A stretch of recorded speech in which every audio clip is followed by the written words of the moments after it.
So just a little bit about the IB program history. The International Baccalaureate really started as a result of diplomats around the world who were, they had children in school, and they were looking for an opportunity to have some kind of educational framework for their students. Not that they would be taught the exact same content, but that they would have some kind of consistency and some kind of structure. And that evolved over the years, over really decades now, into something that, is present around the world in thousands of schools, including 936 US high schools, the diploma program. And we started the program in the late 1990s. I was pretty early in my career here at Vestal at that time. And I graduated our first diploma candidates, our first diploma recipients in the 1999 to 2000 school year. And we've had, counting these numbers really made me so happy, 276 IB diploma graduates so far.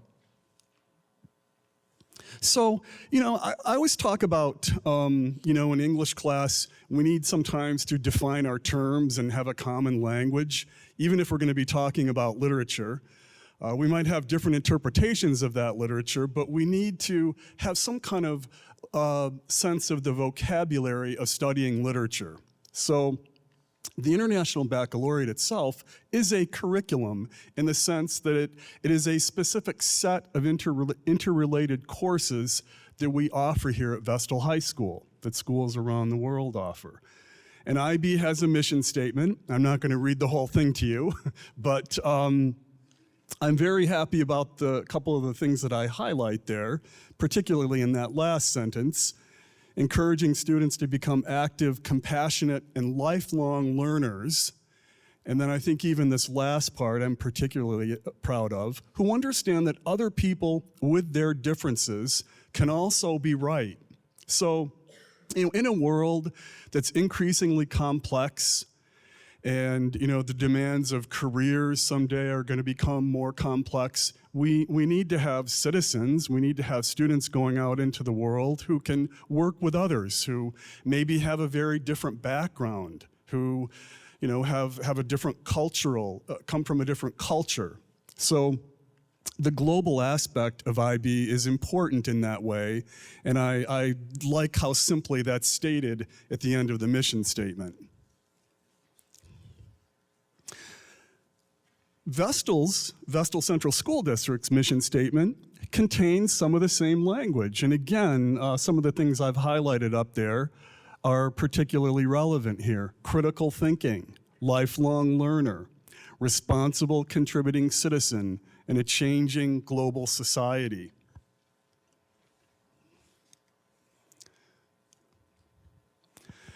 And also, we have in the Vestal Central School District adopted the IB learner profile district-wide. We even use some of this language in our elementary schools to kind of inspire these qualities in students. And as my students will attest to, I have this poster up in my classroom, and I do refer to it frequently. These qualities are important, I think for all human beings, certainly for all students. And, I try to model these characteristics. All of our teachers here at Vestal High School and administration and staff model these characteristics for our students. But again, I think we see some recurring themes here. As an English teacher, I'm often talking about recurring motifs, things that we see again and again in literature and patterns. And I'm going to point out a couple of more patterns that might become apparent here as well. Of course, we need knowledge, and we need to ask questions, and we need to communicate. I'm communicating this evening, about something that I think is very special and very important for the students of Vestal. But I also think being caring and creating an environment in which students feel comfortable sharing their ideas,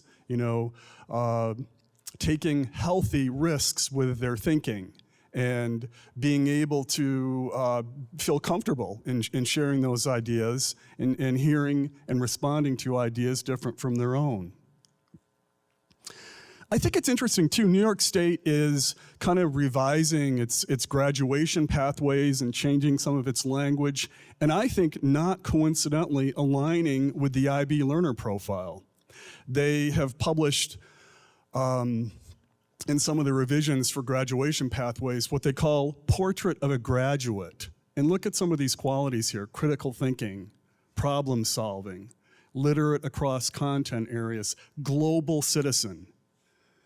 So I think the design of that is, to my interpretation, inspired by the IB learner profile.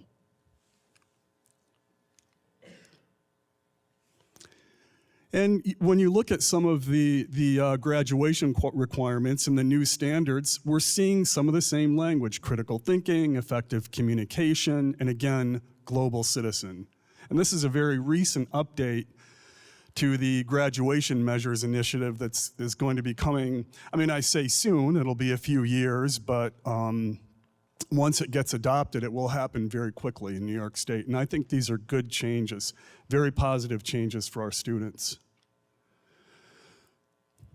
So often, students and parents will ask me, well, what do colleges think? What do they say about IB? How are they awarding students? What are they giving them? Because sometimes it does come down to dollars and cents and getting credits and maybe saving time and, perhaps being able to focus on a minor or explore, courses that you're interested in earlier, rather than having to take some requirements that all college students have to take in the beginning. So I'm not going to read these statements to you, but I included what some colleges are saying about IB. And I think it's interesting. The University of Michigan, do the IB program if your school offers it. The IB diploma is more valuable than individual IB classes, but it requires more, like community service and a research paper. I'll talk about these things in a moment. Take the most challenging courses that you can. Colleges take into account what opportunities you had as well as what you did with those opportunities. And I think in RIT, they sum it up maybe a little bit more succinctly. To be competitive for admission to RIT, students should be pursuing the IB diploma if they attend an IB school. And I think that's kind of a critical component here, looking at what a school offers versus the challenge that a student takes on. And we're very fortunate here at Vestal that Vestal has, invested the resources in terms of time and staff and funds to support students and give this offering to them. Some SUNY colleges and their views of IB. Again, some of the same things reflected here. Binghamton University, for example, if you reach a certain level, you can enter with sophomore status. Students can enter with sophomore status. So what I'm getting from this, do the IB program if your school offers it. And I did reach out to Binghamton University President Harvey Stenger, who is in his last year as the leader of BU, but I asked him to just give me his sort of personal impression of a typical Vestal IB diploma candidate and their experience at BU. And he said he felt like the IB program does an amazing job of preparing students not just for the university experience, but really for the rest of their lives. And I think that captures it nicely, that it really is a good preparation for success in the future in their careers. So some of the program basics, just to give you a bit of an outline of what we're talking about here in general terms. So in order to achieve the IB diploma, students need to take 6 IB courses.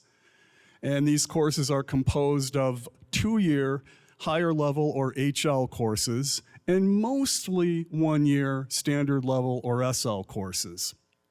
Students have to take a minimum of 3 of the HL courses, and then typically it's 3 and 3 HL courses, 3 SL courses. And the SL courses are not easier. I think our students could probably attest to that, but they do typically have less time involved, less in terms of the assessments involved. So it gives students a little bit of a balance so that they have, some of their more challenging courses and maybe some that are a little bit less challenging when you look at the portfolio of 6 that they must take. And these courses are distributed across 5 or 6 groups. So they pick almost like a menu from English courses, history and social studies courses, science, math, IB art or music. Exams must be taken in the junior year and the senior year. So I do often get asked this question. The IB program is for the junior and senior year. So if you're here from the middle school, and I'm happy that you are, it is good to be thinking about this early.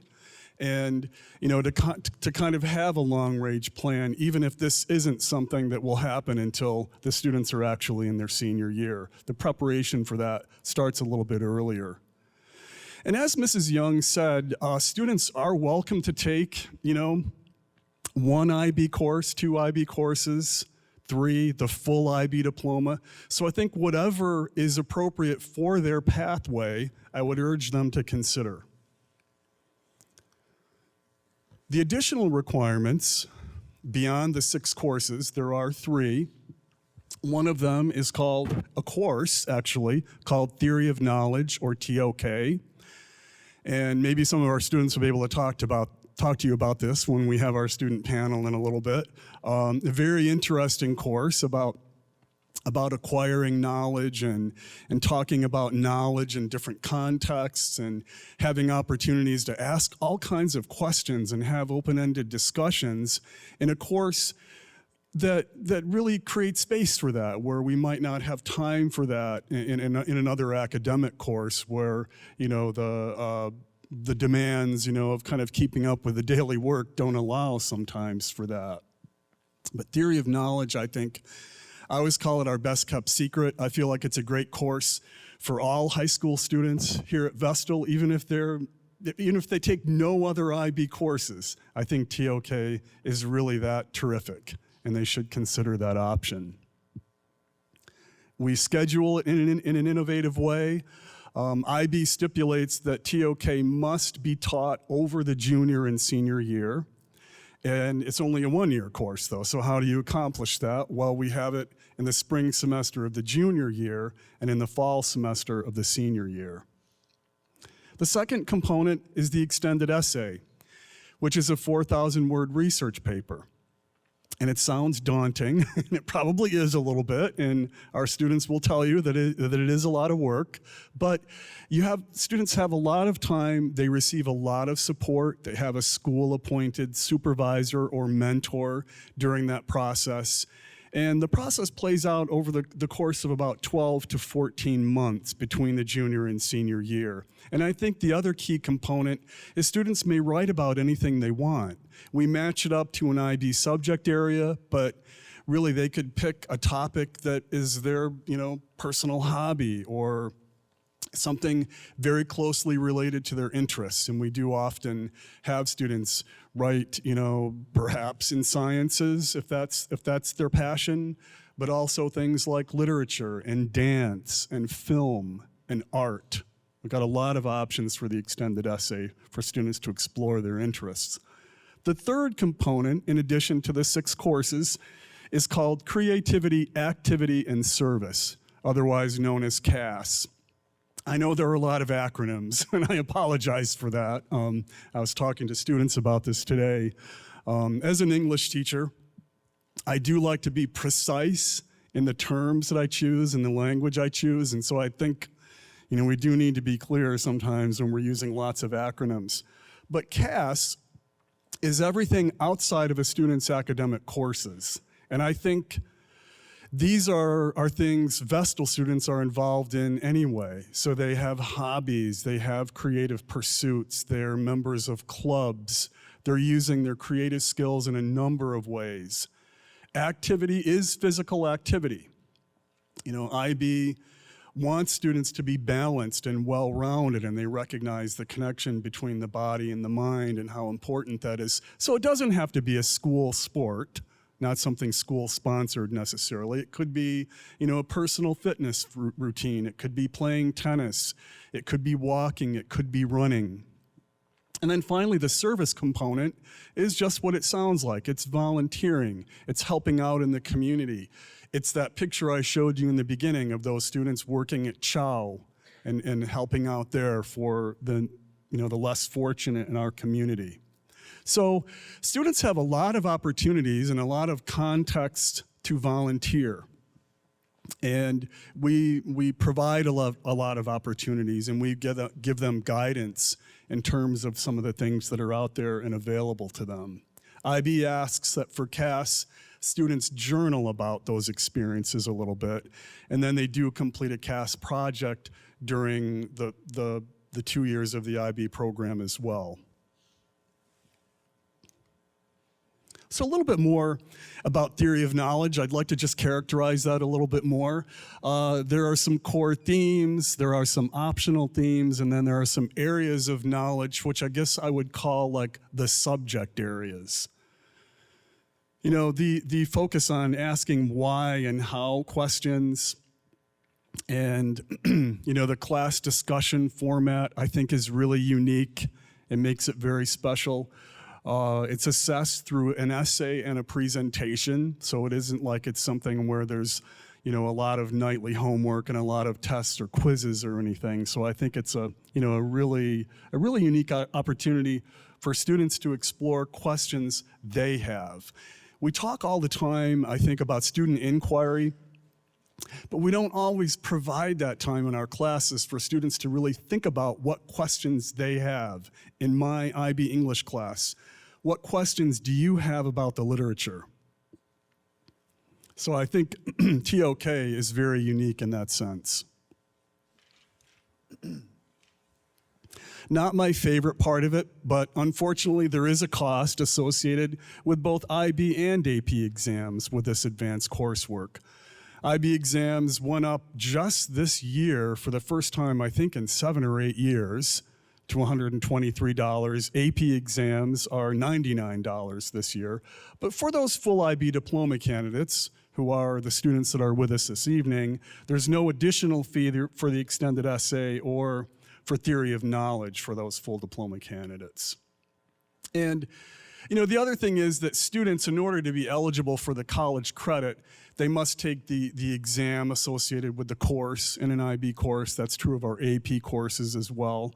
But we do have financial aid available. So I would never want to see the barrier be, money between a student and their opportunity to take one of these exams in one of these college level courses. So why do IB? I try to think of how do I put this as simply as possible to sort of express or explain the value of the program. I had a student, I had taught at Vestal Middle School. I taught 7th grade English for 5 years before I came to the high school a little over 20 years ago. And when I came to the high school, I had this opportunity to teach IB, and I was trained in it. Teachers in IB courses receive special training. I think that's another unique thing about the program. That training needs to be renewed every now and then because curricula changes, the world changes.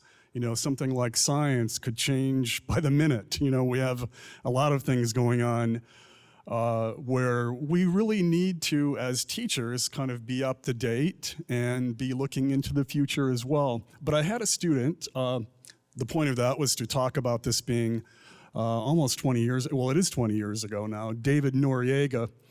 I was trying to explain, well, it's sometimes difficult to convince someone that this is great preparation, that this will benefit you in the future in intangible ways. And he had this wonderful quote, "The IB diploma is not about shortening your education, it's about deepening it." So that kind of connects back a little bit to when I said, that Binghamton University might admit an IB diploma candidate at sophomore status. But perhaps we don't really want to shorten our education. We want to deepen it a little bit, and I think that captures that nicely. So I've been talking to students about this all week. What makes an IB course unique? You know, I think when I look at this, I think all of our courses inspire these qualities in students. I think in an IB course, what separates it for me would be that opportunity for inquiry. And I had students talking about this today where I think sometimes if there are a particular number of topics that are part of the content of a course, sometimes we don't have time to explore what students are interested in. And I think the IB curriculum does create opportunities for that. But otherwise, critical thinking, creative, original thought, applying knowledge to different situations. You know, I was just saying earlier this evening, I think sometimes in the role of a teacher, it's about preparing students for the experience after they've left you.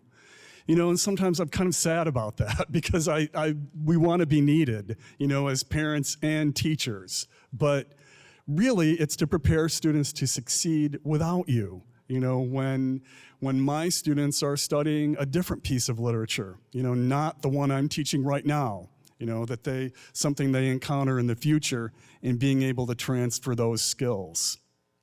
Of course, international mindedness. We talked about that global awareness in IB courses. Academic integrity, you know, having respect for and, you know, respecting the dignity and rights of all and thinking about the morals and the ethics of our choices and our actions.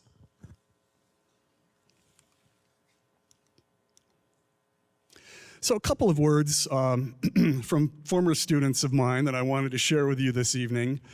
You know, I think this really puts it in plain language for all to see. You know, don't be scared by the IB in the title. It's not about difficulty, it's about the way you think and challenging yourself. So just a couple of the highlights here. Themes that make you think about your world, diverse perspectives, ideas from all over the world. You know, I know in IB English, one of the things I'm especially proud of is that we read works in translation. We read works from other cultures, so students have perhaps the only exposure to that kind of thing that they get in their high school experience. Mrs. Young, a couple of years ago, had coined this phrase, and I really liked it. I've continued to quote it ever since, but I want to make sure to give her credit. How can I be IB? What a great question. And I want to emphasize that IB is open access to all VHS students. You know, again, the district has invested in this and the opportunity is there for students to take these courses at whatever extent that they would like to. One course, two courses, the full diploma. Students will work with their counselors and with me to develop an individualized program, an individualized set of courses specific to them. And that's something that once the current sophomores meet with their counselors to kind of put together their schedules, then I will meet with the student and the counselor to put those pieces together to make sure they have all the components that they need and that they want. And then administrators will also kind of give priority to, you know, the sometimes really specific and precise needs in the master schedule for those IB diploma candidates as well. So what kinds of courses do we offer? And again, we have a lot of great AP offerings as well. I mean, also excellent offerings. Sometimes we have both. So we have world languages. Looks like I don't have IB English up there. I must have cut that off. That should have been at the top. Social studies courses in economics and psychology, sciences, IB and AP offerings. We also have AP US History and World History. Math courses. We have math options for students who were and were not accelerated initially, so you don't need to have been accelerated right from the very beginning to be able to take an IB course. And we have music and art options as well. IB music particularly. Mr. Backus, who teaches this course, is always asking me to emphasize to prospective students that it's not a heavy-duty music theory course, that students get to choose the music they study. And yes, you do need to be a musician. You have to play an instrument, but that the course, I think, does allow for a lot of freedom. So I also get asked this question a lot, comparing IB and AP. And it's really tough to characterize. And I feel like, especially as an English teacher, I don't like to overgeneralize or oversimplify things. But I would say IB is kind of a deeper level, getting back to that David Noriega quote, about deepening your education, whereas maybe there's a little bit more breadth in an AP course. An AP course might have specific topics that need to be reached at a specific benchmark during the school year at a specific time. We have the international versus the national focus. One thing about IB courses too, there are multiple assessments involved. So students may be asked to do a presentation or write an essay as well as complete an exam at the end. But I think the good thing about that is it appeals to different strengths. So everything isn't dependent in an IB course on one high stakes exam at the end. There are more score ranges in IB, so we have a little bit more nuance in terms of a 7-point scale versus a 5-point scale. But both, if students take the associated exams, both create the opportunity for college credit. So choosing the appropriate path, there are so many choices, so many options. So some frequently asked questions. So what should I do first? If you think you're interested in an IB or an AP course, I think having a conversation with a classroom teacher is the best way to begin. That's the first and best resource would be the teacher. I'm hoping that the 10th grade English students that I talked to this week will talk to their English teacher about whether or not IB English would be appropriate for them. Another question that comes up, what if you take this chance, you head down this pathway and it doesn't work out? You find that this isn't what I expected, this doesn't seem to be appropriate for me, or it's too challenging. Do you have alternatives? And the answer is you do. We have a lot of flexibility. I think I want students to challenge themselves.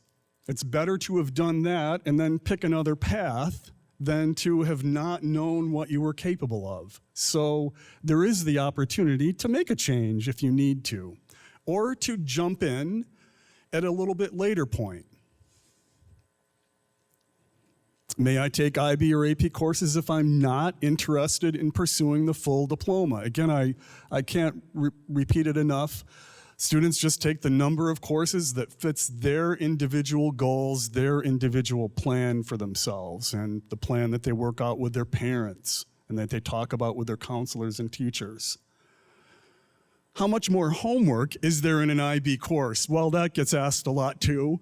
And I think sometimes it's not more, it's the same, as a comparative Regents level course. Sometimes my students tell me it's less. It's actually possible, so it doesn't have to be necessarily a lot more work. And then what if I've never taken an advanced course before? Can I still take an IB class? And the answer is yes. We do have stated prerequisites for a lot of our courses, but there's nothing to prevent a student from trying an IB course if they want the challenge.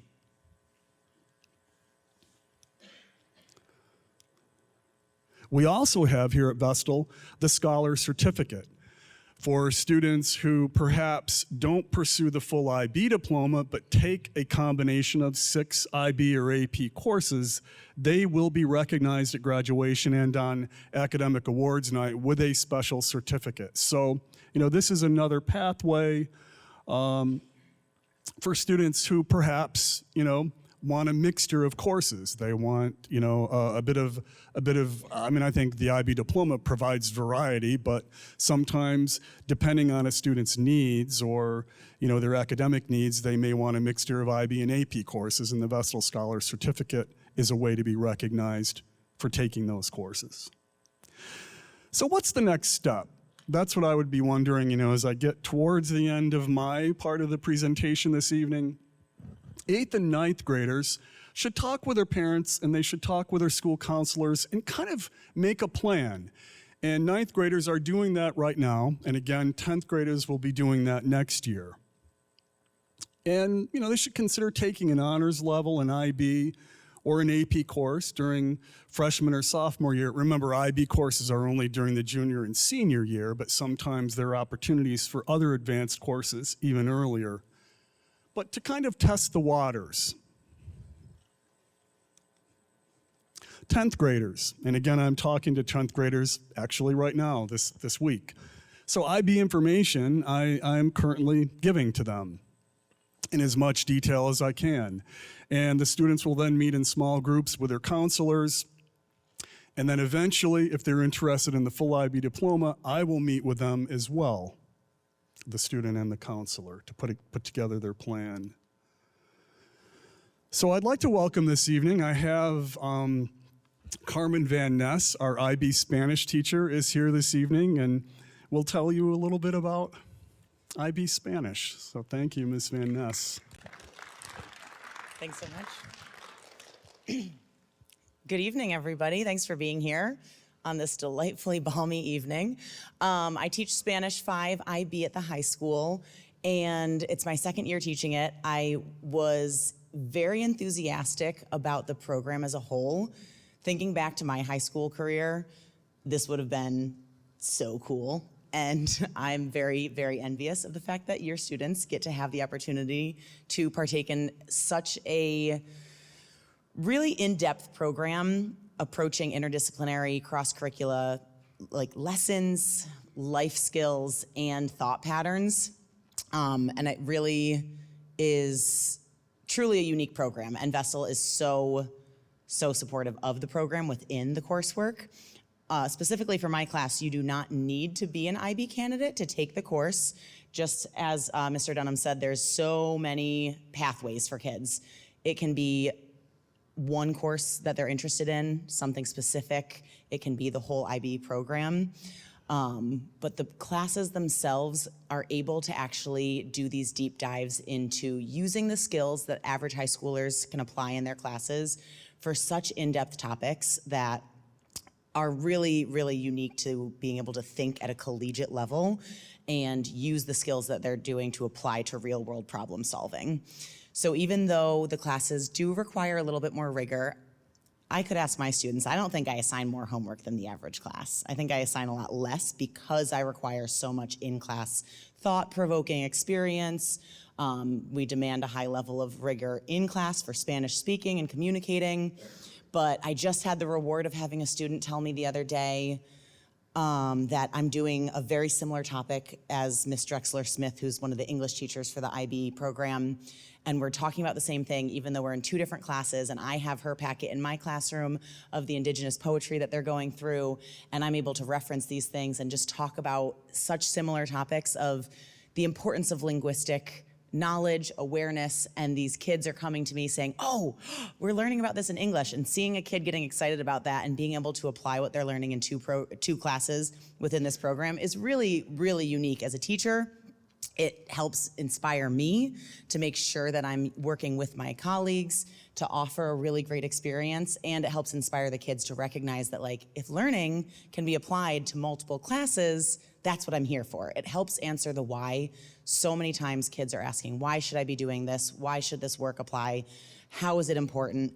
And once they start seeing this program and how it all interdisciplinarily applies itself between theory of knowledge and the things that they learn in their other classes to different classes, it really starts answering those questions. Why, how, instead of the kids saying, why are we doing this again? How does this apply to my life? They start answering those questions by, oh, this is so cool. We're learning about it in other classes. So it's really rewarding as a teacher. I look forward to seeing my IB students every single day. It's such a unique program that Vessel has to offer our community and the world at large, because as you saw with the requirements that are part of the IB program, I mean, I've assisted with the Community Action Service Project, one of the CAS projects. I started a yoga program for a year with one of our former students. It's really just, it helps widen our perspectives into the global perspective, and it helps students here in Vestal who sometimes don't necessarily see the world through a global lens begin to open it up, and it helps the students who have already seen the world through this global lens or come from other areas or have ancestors that come from other areas. It really helps us all build a really awesome school community together, and that's what's rewarding for me. So if you have any questions, I'll be here after with a program, but I think this is an awesome opportunity, and even if you just dabble or go full in for the whole program, it's a really rewarding experience for the students, teachers, and everybody involved. Thanks. Thank you, Ms. Van Ness. You know, and I really appreciate the making connections, you know, between English and Spanish, connections among those courses. I think that's really a hallmark of the IB program, and I'm so happy to see that happening. It's not always easy to do. Now, my favorite part of the evening, sometimes I feel like I should start with this, and maybe I will in the future. I have 5 students with us here this evening. 4 are current VHS seniors who are IB diploma candidates, and I'd like to welcome them up to our student panel this evening. I have with us Evan Ferran, Reagan Young, Arden Caldas, Joy Zhao, and a very special guest this evening, Grace Yoon, a 2023 Vestal High School graduate, an IB diploma recipient, who is currently attending Harvard University, has volunteered her time while she's home on break to be here with us with us this evening, and I'm so grateful. So thank you. Please, everybody, come up and let's hear from you, because I think, you know, hearing from the students is really the important part of this whole process.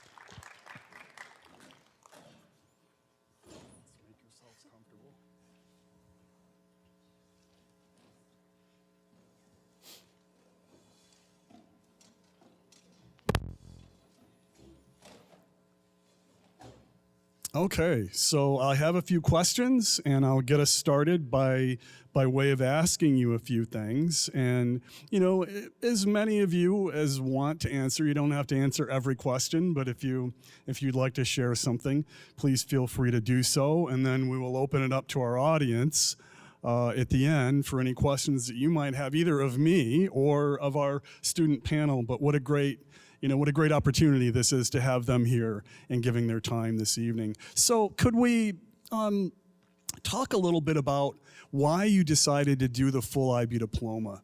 You know, did you debate initially just taking a few courses, or, you know, what was that decision-making process, and what made you really feel like pursuing the full diploma was the pathway for you? So we can grab one of the microphones here, and I think we may need to turn them on. Yep, the button on the bottom. It looks like it might be.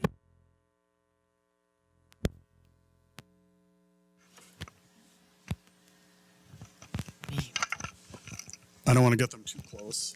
Can you hear me? You're green on the side. Is it working?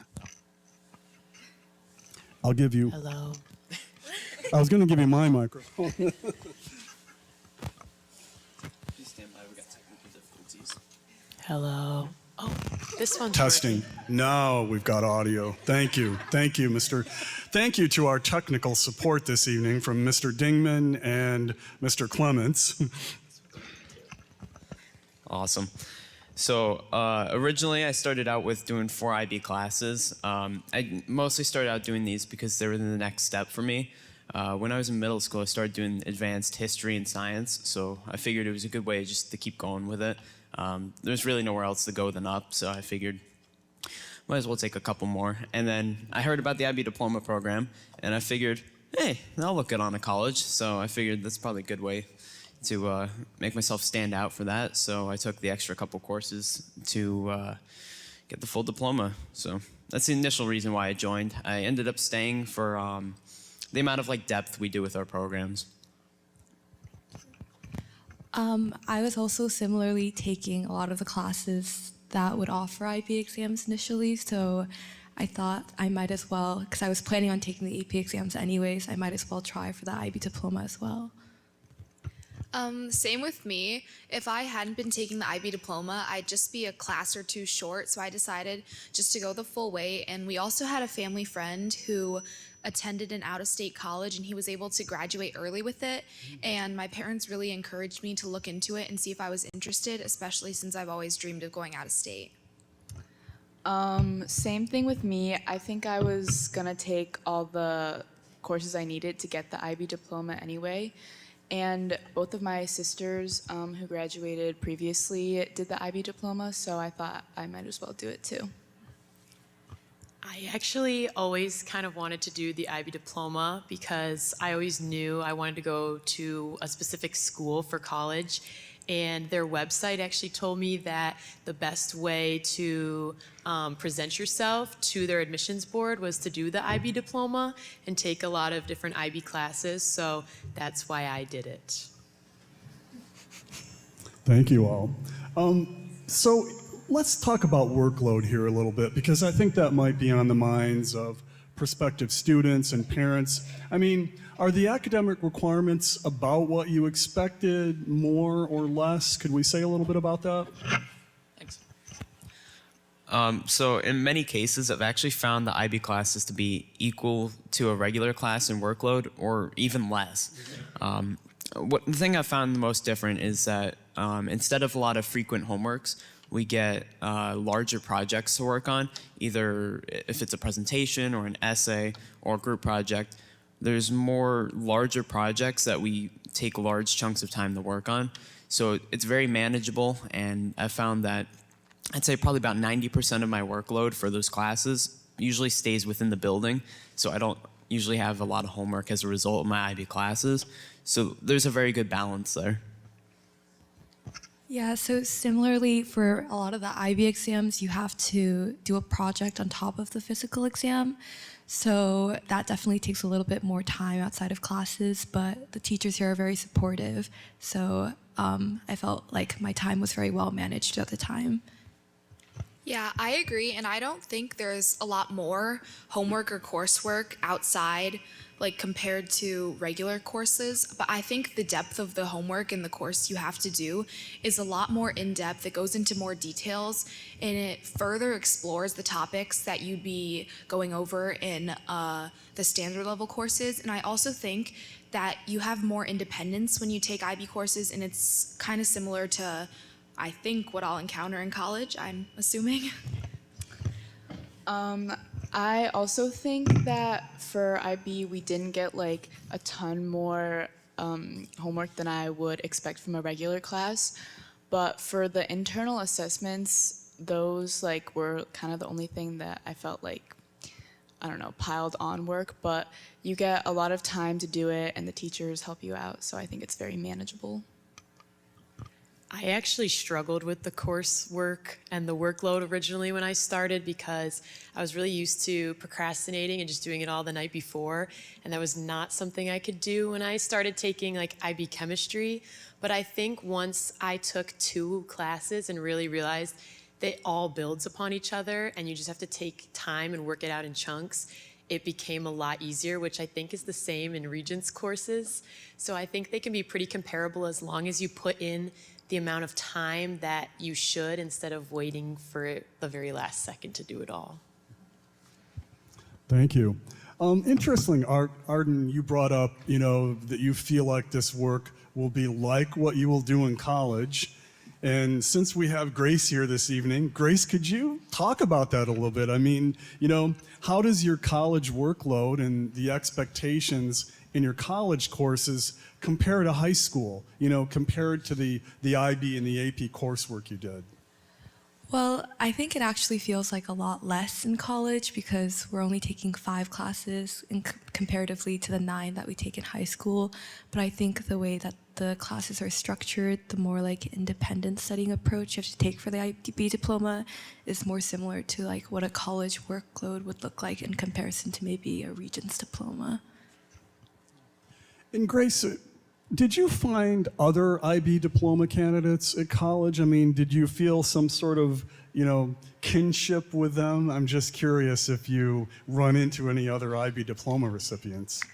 Yeah, I definitely run into a lot of IB diploma students, especially if they're from other countries. Like I met someone from Turkey that did the IB diploma, and a lot of my friends are international students. So, like when we talk about our high school experiences, I think my high school experience mirrors more of like the European educational system, where it's more like writing based and than like multiple choice based. And I think, yeah, we did find like a bit of a community through the diploma. Let's talk a little bit about what you do outside of academics. So think about, the CAS requirement. I talked about creativity, activity, and service. So did that requirement change what you're doing already, or did it kind of line up with what you were doing in terms of extracurricular activities? How did that work out for you? So, at least in my experience, having the CAS requirements, it fit very well into what I was already doing. I'm a cross-country runner, so I run cross-country and track all the time. So I was able to do that, do the volunteer hours for other classes I needed, and even work and have absolutely no problem managing the workload that comes with the IB diploma. So it's very doable overall. So I also think that a lot of the activities that I was doing would fit within the CAS project, but through the IB diploma, I was able to do a lot more service-oriented activities, which I really liked. I would volunteer at like local hospitals, animal shelters, the library, and I think it's a great way to become more involved with your community and meet people that are very like-minded to you. I definitely agree with that. And like what Evan said, it kind of fit into the activities I already was doing. I've played volleyball since middle school with Joy. And beyond that, once I heard about the requirements for CAS, it made me consider what I wanted to do in terms of service and activity. And so from there, me and Reagan are actually co-presidents for Interact Club, which is a volunteer-based club, and that's proved very rewarding because not only is it a requirement, it doesn't feel like a requirement because of how much else you get beyond academics from it. Like truly interacting with your community and helping people is like one of the most amazing things I've done in high school. I feel like the CAS requirements fit into my personal life very well. I'm a dancer and I play volleyball. And I was already volunteering at the Copernic Observatory, so I feel like CAS didn't really change my everyday life, but I do think the requirements fit well with other classes. Like for PIG, you have to do a whole year of volunteering, and I think that fits in really well with the service requirement for CAS. Yeah, I totally agree. I've been a four-sport varsity athlete and as well as co-president of Interact Club. And so most of the things I already do fit into my schedule. I don't have to add extra things. And especially with the service part of the CAS requirements, it really helps with your CAS project if you're already involved in things at the high school. So through Interact Club, I was actually able to do my CAS project to the Veterans Home and coordinate a whole trip and activities and volunteers through that. So it actually helps you build things for your resume and check off other boxes within your IB diploma requirements. So I think it's actually, in my opinion, the best part of the IB diploma because you get to connect with so many people and do so many fun things that you would already be doing. Thank you. So I also talked about the extended essay, which is a 4,000-word research paper, and that always sounds like a very scary thing, but I think our audience will be very impressed, as I am. I would like to hear your extended essay topics and, talk a little bit about how that process went for you. So for my extended essay topic, I picked a film essay. And I analyzed Chris Nolan's Dark Knight movies. So basically, I just ranted about Batman for 4,000 words. It was great. It was very analytical. It was not just ranting. Yeah, my research consisted of watching movies, so I had a great time with it. But I think overall, the process went very smoothly. Mr. Dunham here was actually my supervisor for this, so I honestly have lost count of the amount of times I've come into your office with even very small questions of really big ones. But you were super helpful with this whole process. So there's a lot of support with this, and 4,000 words seems like a lot. I know it kind of is, but my first draft for my essay was close to 6,000. So usually you'll go over by a little bit, you know. So you can really work around with it pretty well. I think overall it's very easy as long as you stick with the timeline and don't wait until last minute. For my extended essay, I wrote about unconscious biases against Asian Americans in healthcare. I was born with a ear deformity, and I couldn't get it treated in the States because there weren't doctors that were familiar with the kind of deformity I had, so I had to get surgery in Korea instead. And it was really interesting to see how something that I've experienced personally is actually a trend that affects a lot of Asian Americans in the country. I also wrote about it for my Common App essay, so it was very helpful when I was applying to colleges as well. I actually had a difficult time meeting the word count, but I got the bulk of the work done during the summer, so it didn't feel like it interfered with any of my coursework. It was hard to manage. So I did not have the experience of it getting done really fast. I bounced around a lot of topics, and I finally decided on something related to marketing, which is what I finally realized I think is what I want to do in the future. And mine was based on how marketing and business sectors utilize psychology and negatively impact the mental and physical health of women. And that's always been something I've been really intrigued in, especially with how our world revolves and how that's so present growing up and all the different stereotypes and beauty standards you see and girls are forced to fit into. And the research behind it, it really didn't feel like research because it was genuinely like me going down a wormhole of something I was genuinely interested in. And in the end, it did make me pull a couple all-nighters because I really couldn't concretely fall on my topic until pretty late in the process. But in the end, I think it was really rewarding and it wasn't too much work. It was doable. I also kind of waited until the last minute to do my essay. My topic was actually kind of similar to Arden's. It was advertising's influence on teenagers and kind of how the media and the presentation of ads shape our values. But sorry, I just lost my train of thought. But I feel like it was kind of related to what I want to do in college, so I wrote about it in a lot of my why college essays. So I think the process of getting it done was a little difficult because I started so late, but you have a whole year to do it. So if you start early, then I think it would be pretty manageable. I as well procrastinated to the very last minute and switched my topics a lot. So originally I was going to talk about women versus men's mental health in the military because I knew that was something that I wanted to go into. But I actually went to Spain over the summer with Miss Vanessa, and we got to go to La Alhambra, which is a palace and fortress in Granada, Spain. And I was obsessed with how the different Arab versus Christian architecture kind of influenced the use of the buildings. So I actually ended up writing my essay on the extent to which the Muslim religion versus the Catholic religion changed the architecture in the building. And I think it was super cool because I had this firsthand experience that I could draw from and I could use my pictures as a source. But I think it was super fun once I got in the mindset of writing it.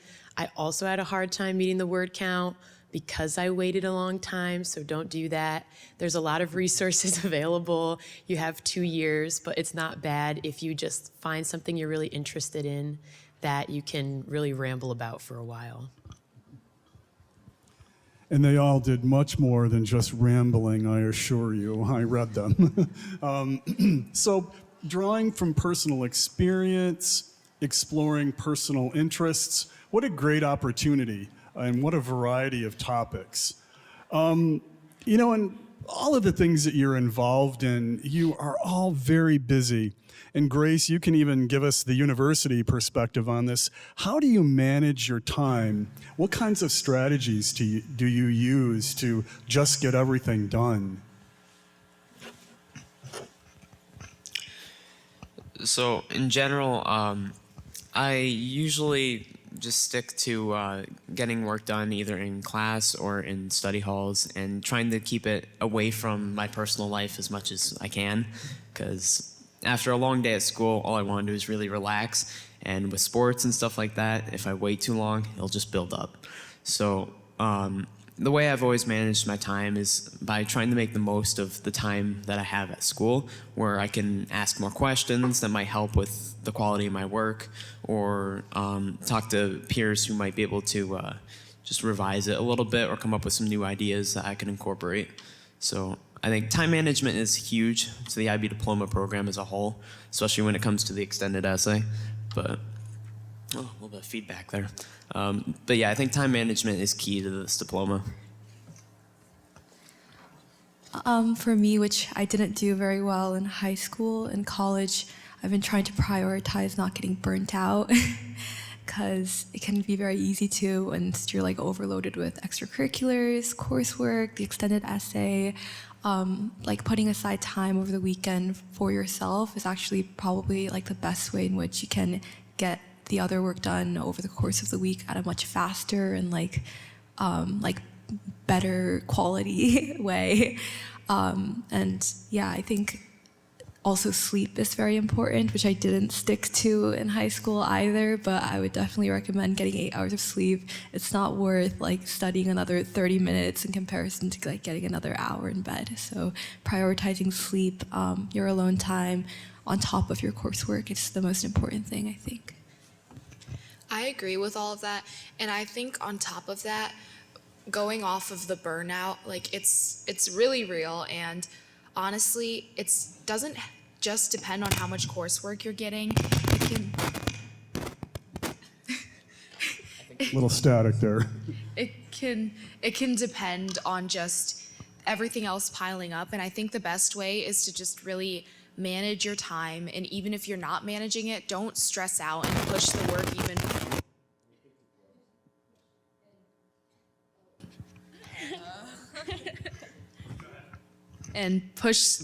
even further off. Just once you realize that you've been pushing it off for too long, try and work on it. And I found something that really works for me is to get in a different space like Barnes and Noble or a cafe that helps me takes me out of like somewhere that's too comfortable and might lead me to procrastinating more.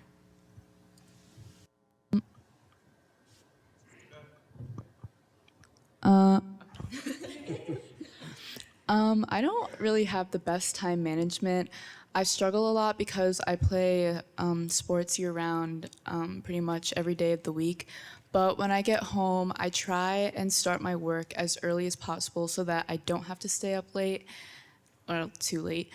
And I try and start like long-term projects like maybe like a week in advance or a few days in advance. And I also agree with Arden that I think that going into a new space helps me like focus on my work more.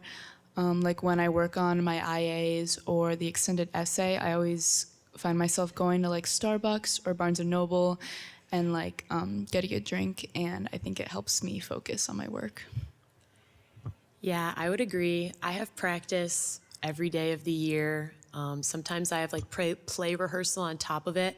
And there's so many things you're gonna wanna do when you're in high school. Like I really wanted to get a job, so I did. So I think one thing that really helped me was prioritizing your highest point value projects first, because getting those out of the way is really helpful.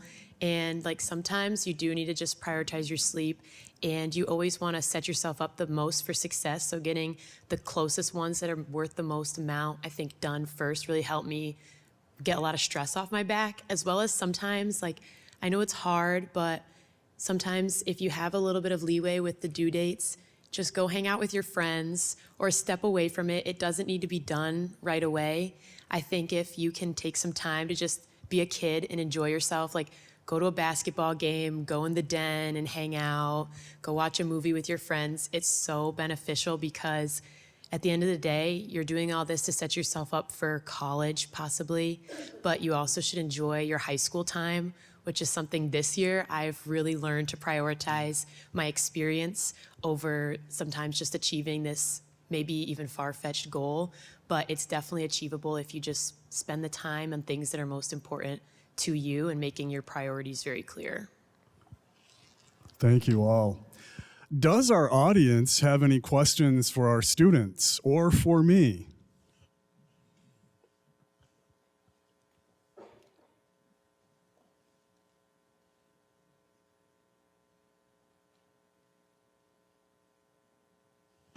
Mr. Dingman.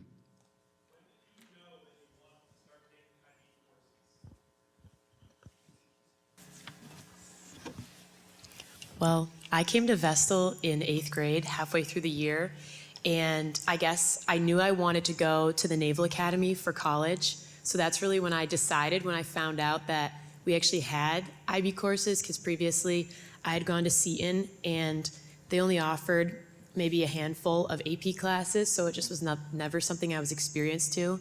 So when I found out where I wanted to kind of go to school and the opportunities it would provide, that's when I really knew. So it's never too early. If you have little siblings, talk to them about it. It's really fun to know, like, in the back of your mind.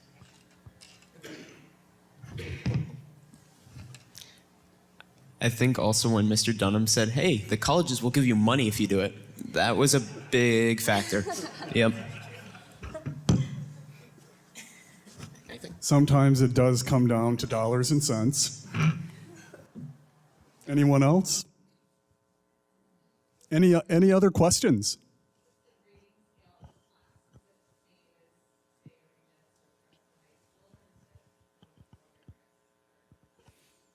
Yeah, that's a good question. Well, there's a difference between, a student's Vestal High School grades and their Vestal High School grade point average, and then the IB assessment grades. In the IB courses, there are various assessments. They have their own rubrics. There's kind of a matrix that goes together into eventually computing a 7-point grade. So 7 would be excellent, and 6 is very good, 5 is good, 4 is satisfactory, kind of considered maybe a kind of a baseline or passing level. So students submit assessments in their IB courses that are graded sometimes by classroom teachers, which I think is different from AP courses, which are just one exam at the end, graded by scorers that the College Board hires to do that. So, the classroom teachers who know the students a little bit have a hand in doing some of the grading in IB courses, but IB also does hire graders to score some of their internal assessments like essays and presentations and their exams. So they are two separate scales. I guess we hope we see correlation between the two.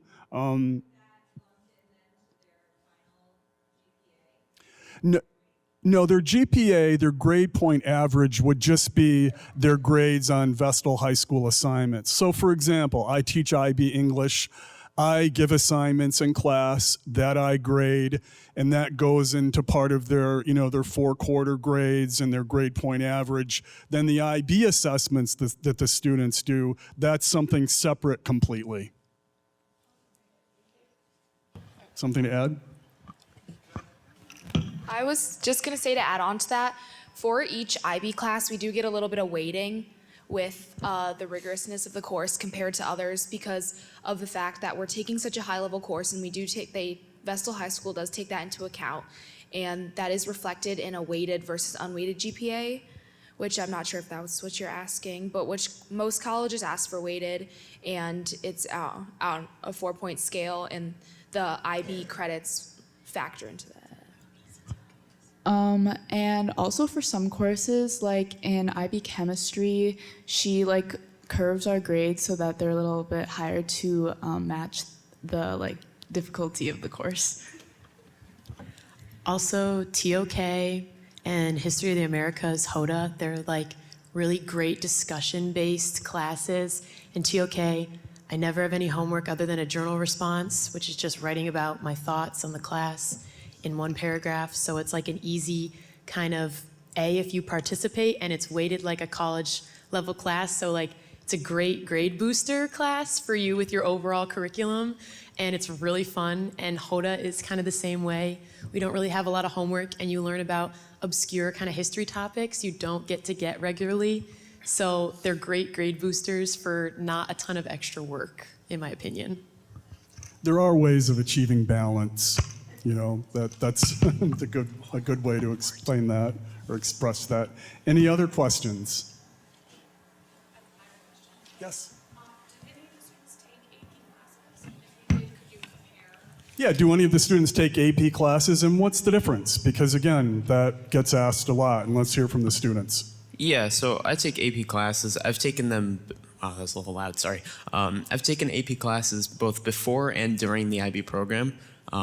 The two that I took before were AP World History and AP US History, and those two are the most work-demanding courses I have ever taken in my life. They would probably be all of my IB classes added together in workload. So those ones are very heavy, but a lot of the other ones like AP Physics, which I'm taking now, is not very homework heavy.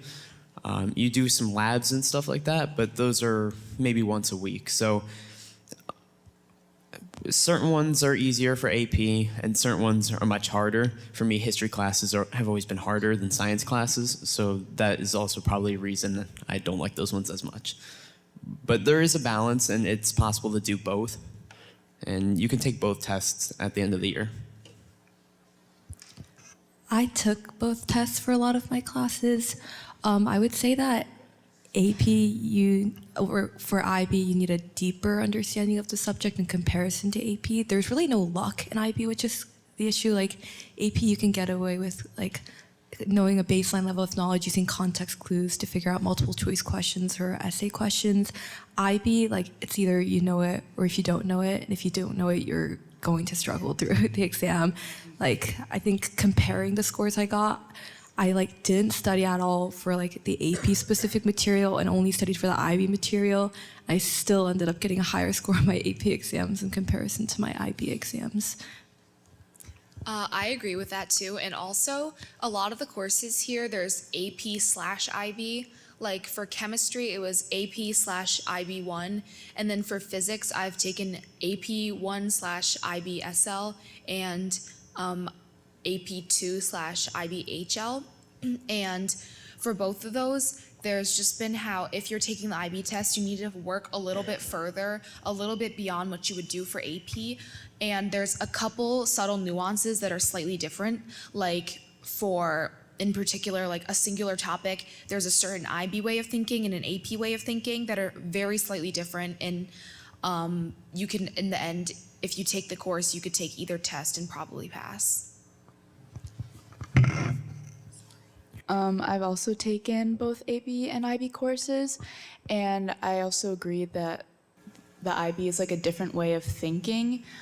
So like for AP Physics, I took the AP exam and the IB SL one, and the SL exam I feel like was more like theory based and like, I don't know, not as much about like the mathematics, but I think the AP exam was very much more about mathematics. So IB like really wants you to understand like the concept and like the reasoning behind it, where AP is more focused on just like knowing things.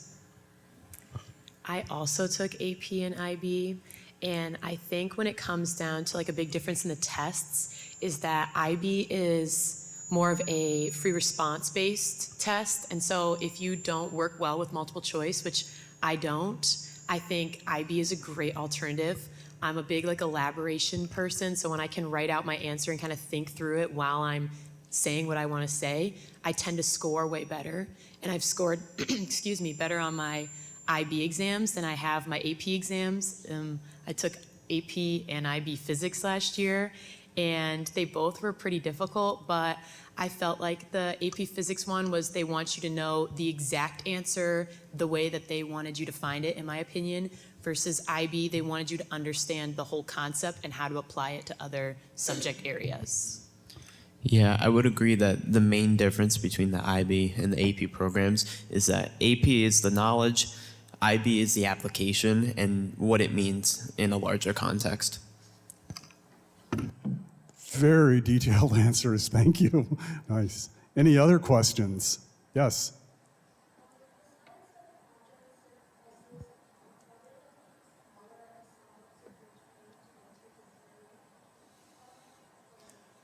Yeah, the question was, other than larger projects and essays and so forth, are there smaller assignments? And the answer is yes. Yeah, you will have class assignments, that are given on a routine basis. I'll use English as an example. There are the IB assessments in English. One is an essay called the HL essay that's about 1,200 words in length. And there is also an oral presentation called the individual oral. And then there is the exam at the end that's given in 2 parts. But along the way, we're doing smaller writing assignments to improve students' thinking and writing skills first and foremost, to be clear about that. But also, the smaller assignments that we do as part of the Vestal grade are also included in that. So, there's an opportunity to kind of spread things out a little bit. Maybe a course like a math course has lots of little homework assignments on a daily basis. But I think if I were to describe IB English, there are several assignments, but perhaps not quite as many as we would have, on something where we're grading daily homework. And I don't know if any of our students want to follow up on that with your impressions. Oh, great, it's on. Okay. Yeah, I take IB Math, and it's a lot of smaller assignments for us. I think our large project is a 12-page paper that we write across the span of the year. So that's our one big project to submit to the IB board. But it's mostly just small day-to-day lesson-based homework assignments for us. Shout out Miss Van Ness, because she gives us participation points to help us with little small assignments. So a lot of your classes will do that. If you answer a question, if you're talking in your target language, if you put your phone in your little pouch in the classroom, you'll get like 5 points a week. That's just for showing up. So show up and just do the little things, and you'll probably get the points. And they really help you with a buffer, because you may do bad on one test or a quiz, but they give so many little participation points, homeworks that are worth 2 points, so not a lot, but they add up over the quarter. Especially in TOK, your journals are worth 10 points, which doesn't seem like a lot, but if you just write about how you feel, then you get 10 easy points. So there's a ton of really easy buffer assignments that can help you out. Yeah, opportunities for achieving balance. Anyone else? Yes. It's okay. No.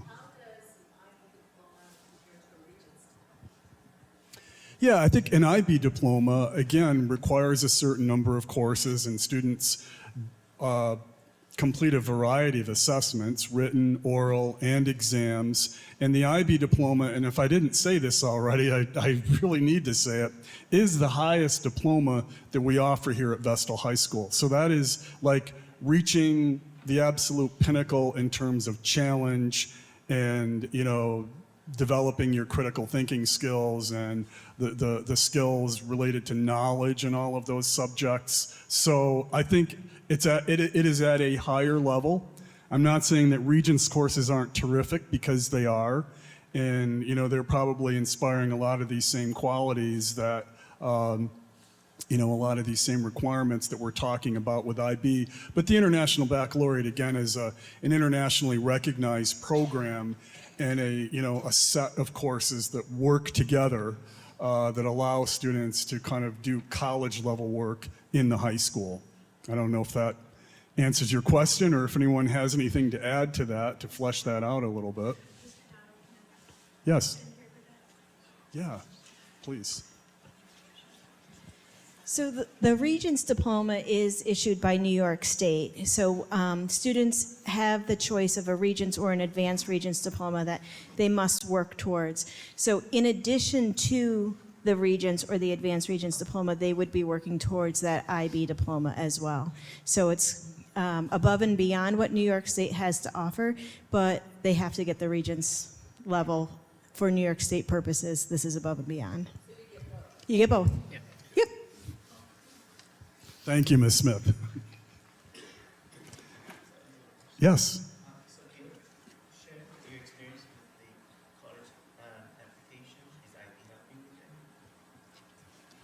Yeah, experiences with college applications and having the IB diploma. I think it really helped me write my college essay. For me personally, I had to write a couple college essays just for the different schools I was applying to. I couldn't use the same one.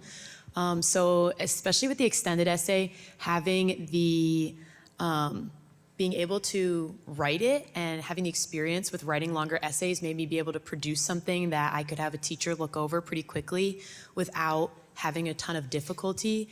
It also, I think, as we talked about earlier, has helped a lot with like financial aid. A lot of colleges love to see that that you have that academic rigor on your experience or on your resume. But there's so many things that's helped me with. It helped me write my resumes. We've had resume workshops. Our teachers had units to write our college essay in class. So we did the classwork for our college application. So it was like a little bit of both. I think my extended essay topic kind of helped me like write my college like supplementals, like the why this major and why this school essays, because I kind of picked a topic related to what I wanted to do in the future. And I think that if you write about that in your college essays, then the colleges will see like, oh, like this student isn't just picking this because it's random, like they have like history of interest in this subject, and I think that they like to see that. So I think that that helped me in like completing my supplementals. Yeah, I would also say beyond that, a lot of colleges you'll see in the mission statement that they don't just want to teach you like the actual coursework. They want you to move a step beyond that and understand it and apply it to the real world. And I think that's where IB comes in a lot, because when you're writing why this college, you often want to look at their mission statement and see what they're offering for that school. And in particular, a lot of schools stress hands-on learning and interdisciplinary subjects, And I think that IB really offers that, and it truly helped me when I was writing my essays. Like, for instance, I wrote about TOK in one, and my IB experience with the extended essay definitely helped me identify why I wanted to apply for college. For me, I think, yeah, again, the extended essay helped a lot with writing my Common App essay and a lot of my supplements. Like, in getting in, I'm not 100% sure because obviously I don't know what they were looking at, but I know that admissions officers typically have like an area that they're in charge of looking at, and because there aren't that many IB candidates when admissions officers are comparing you to other students in the area, I think it would definitely help get you a leg up in the admissions process. Also, like, I think it's not that important to worry about like the IB diploma dropping your GPA, because at least for the school that I go to, they recalculate your academic grade in the process. So like they give you like a score out of like 38 or something, and they take into account like rigor, like the diploma you did, and etc. So I think like not doing it because you think it'll be like too academic rigorous, or you feel like you would be able to get like a slightly higher grade from doing easier courses, is not something that's too important in applying to colleges. So I think the best example I can give for this was one of the interviews I did with one of my colleges that I applied to and got accepted into about their honors programs. They require that you do an interview so they can get to know you a little bit and your perspective and stuff like that. And one of the colleges specifically asked me, what is something that like you've done that has like expanded your knowledge or perspective towards others in the globe and stuff like that? And I was actually able to pull from the IB diploma and the mission statement and the TOK whole process about how doing the diploma and all these programs has really opened my perspective to a lot more, like the experiences of others that I may not have realized, or their whole goal about accepting that people with their differences can be right. And they stated that seeing that was very good for college. Colleges really like to see that. So I think having the IB diploma, or even just taking TOK or some of the classes here and there, really help give that image and really help like build the foundation for the things that they're looking for when you go to apply. Thank you. Any other questions this evening? Yes. If I want to design video games as my job, would I be a good classroom to take? A good class if you want to design video games. Wow. We have, engineering courses. We have visual arts courses that might help you with something like that. I don't know if any of our students have experience with this, perhaps. Yeah, actually, I have a little bit of experience with this. So we actually have a bunch of coding courses. We have advanced computer science. I think they program in either Java or C++. I can't remember. I think we do offer both, where you can do. I personally took the C++ programs, and there's a lot of options to go around this. One of my best friends is looking to major in computer science, and he took all these courses here. So we do have a lot of them, and he's actually been able to get into colleges for it based on the courses he took here. So there is a path for it. Yeah, I also took C++ and Advanced C++ and Java, and I think those are really good programming classes if you want to get into video game design. And my sister also took those classes, and she is going into computer science in her future. Like, she's doing like software engineering. So I feel like she's doing like coding and things, and I feel like that's kind of similar to the foundation of video game design. So I think that you could find a path to get you where you want. I agree. I think computer science is such a growing field too, that the IB diploma looks really good as a candidate applying for college in them or any type of engineering that might come out of it. I've took all of our PLTW, which are Project Lead the Way engineering classes at the high school, and they really set you up for success in any type of thing that you're doing. You can draw knowledge from everything, but specifically for design, your intro class teaches you all about CAD, which is where you get to design everything. And so when you take that baseline knowledge into your college, which you also get college credit for all these classes, so you get out of your intro classes, you already have some knowledge on the programs that you're going to be using, the different terminology that you use. So I think it's really helpful, and especially I think with like our physics classes, which you can take without the IB diploma, they really are applicable to that sort of field. So I think it definitely is worth it. I think it's worth it for every field that you're going to go into. So one more thing, while this might not apply to the IB diploma, if you are looking to get a lot of experience in computer programming and learn a lot more tricks and tips and tricks and applications of it, we do have a robotics team here. As part of that for 3 years, I stopped this year so I could focus on track. It's a great team. I learned a lot about both CAD and computer science and just doing all that and its applications. So like students go and help and work and code on the robot and stuff like that. So even outside of school, we have a lot of options there. Thank you. Anyone else? Yes.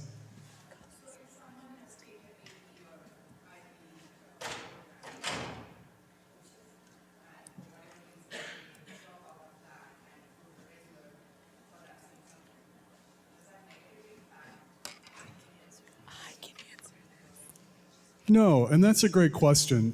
Sometimes these classes don't work out. They're not what we expected. They're too challenging. And it doesn't negatively impact a student. I mean, we do have drop deadlines. I mean, you have to kind of make a decision about that at some point, within a beneficial to the student's learning in that kind of an amount of time. But no, and that's one thing. We encourage students to challenge themselves, and I think, sometimes a different pathway is more appropriate. I mean, our counselor probably can attest to transcripts and what appears on those. Sorry.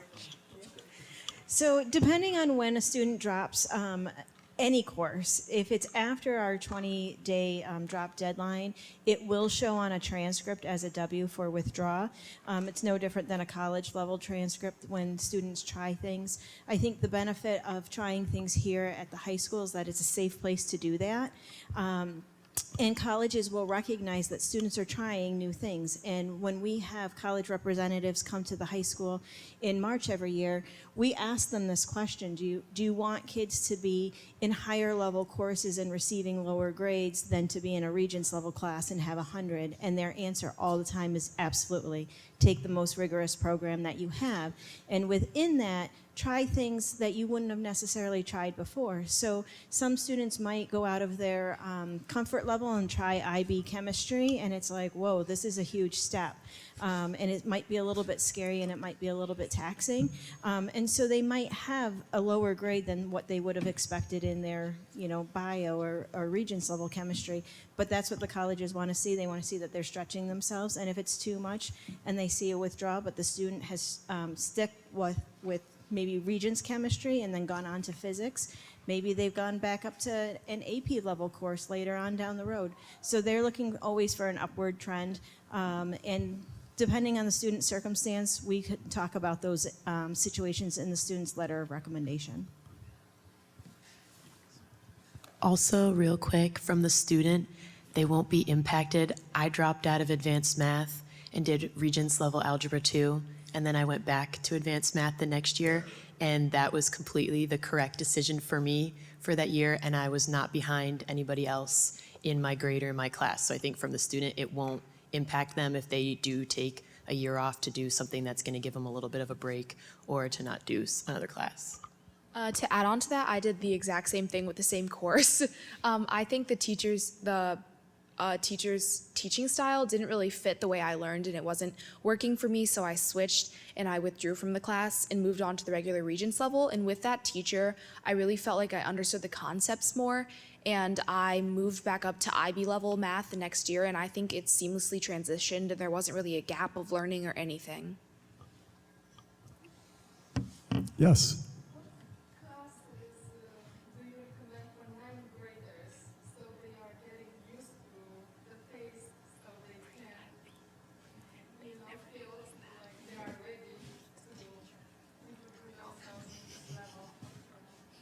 Yeah, that's a great question. So ninth grade schedules, and what specific courses they might take. We just encourage students to challenge themselves. I mean, a ninth grader does not necessarily need to be in accelerated courses or in enriched courses to take IB courses or to take a variety of IB courses. But certainly, I don't know if Ms. Smith, if you want to comment on, ninth graders putting their schedules together and what kinds of conversations they should have with teachers and counselors. So are they currently in ninth grade, or they're going into ninth grade? Okay, so Mr. Dorwer is going to be working with students starting on Monday to make their schedules. So again, we want to make sure that they're taking the classes that fit them best. What's great about IB level courses is that some of them you can jump in and jump out of at any point in time. So you don't necessarily need to be all in accelerated classes in middle school in order to do the IB diploma. So if some students are not ready to take a pre-IB course or an honors level course in ninth grade, that's okay. They're not excluded from the IB program later on down the road. For example, my son is doing advanced math and science.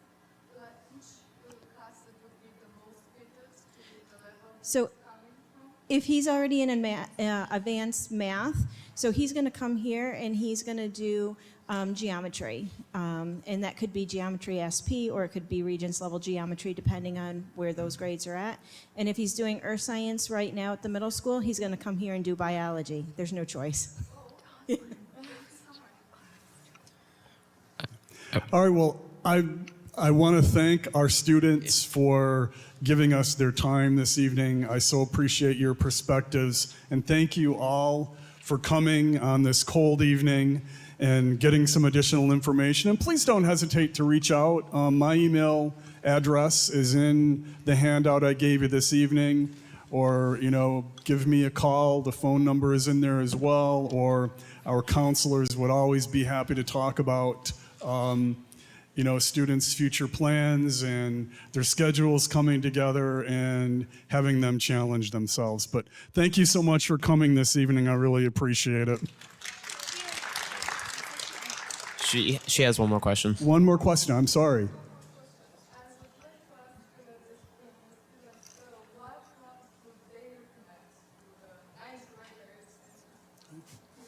classes that you recommend for ninth graders?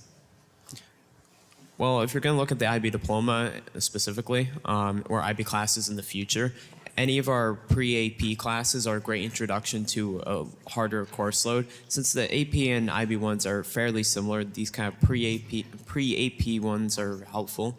We also have pre-IB English, which is also a great way of starting to build up to that level. I think we offer that, 9th grade and 10th grade for pre-IB English? Yep, we have, yes, pre-IB, ninth grade and 10th grade. Yeah, so if you're looking to start moving up to those IB levels, I think those courses are a great introduction to start doing those. That's the path I took. Actually, pre-IB or pre-AP history didn't exist when I took it, but pre-IB English did. And it was definitely a very seamless transition from what I'd been used to in the middle school all the way up to this new IB level. I think a lot of things have changed since I left because I took AP Euro in ninth grade, and I think, yeah, taking really hard classes in ninth grade was kind of like a wake-up call for me, and I was like, oh my God, wait, like, I'm actually having a lot of trouble with this course. Everybody's like getting 80s, 70s, and I think it forced me to adapt. So don't be afraid to take hard courses or get bad grades. It'll be okay in the end. I agree with that. We kind of just got thrust right into AP courses, especially with world history, which is basically what AP Euro turned into for my year. And I feel like it would definitely be beneficial to take pre-IB or pre-AP, whichever one's offered, instead of taking the regular Regents course and then moving straight to AP, because I really do think that would help prepare them for the coursework and prepare them for the course in general. I agree. I think AP World History my freshman year was a big wake-up call for me. It was definitely a lot more work than any class I'd taken in middle school, but I think that's kind of what I needed, and it'll help you like adjust to the coursework, but like one class at a time. I'm a big fan of not having a study hall and taking extra electives to find out what you like to do in your free time and maybe other clubs you want to do. So I actually had no study hall. I did have a lunch, always have a lunch. It's a great de-stress. But I had no study hall, and I did engineering and music, and I ended up loving them so much that I've done that every year, and I was able to do our honors choir because of it. Same thing with art. You can then do IB art. So I think taking 2 electives really allows you to open up your eyes to maybe you love engineering and you want to do the robotics team like Evan said, or you want to join one of our a cappella groups because you love music. So I really think take a lot of electives that you can. Even when you are a senior and you have IB, take some fun classes that you can enjoy during your schedule. Thank you. Thank you all for sharing your experiences. Well, again, thank you all for coming this evening. I appreciate it, and don't hesitate to reach out if you have any additional questions. Good night.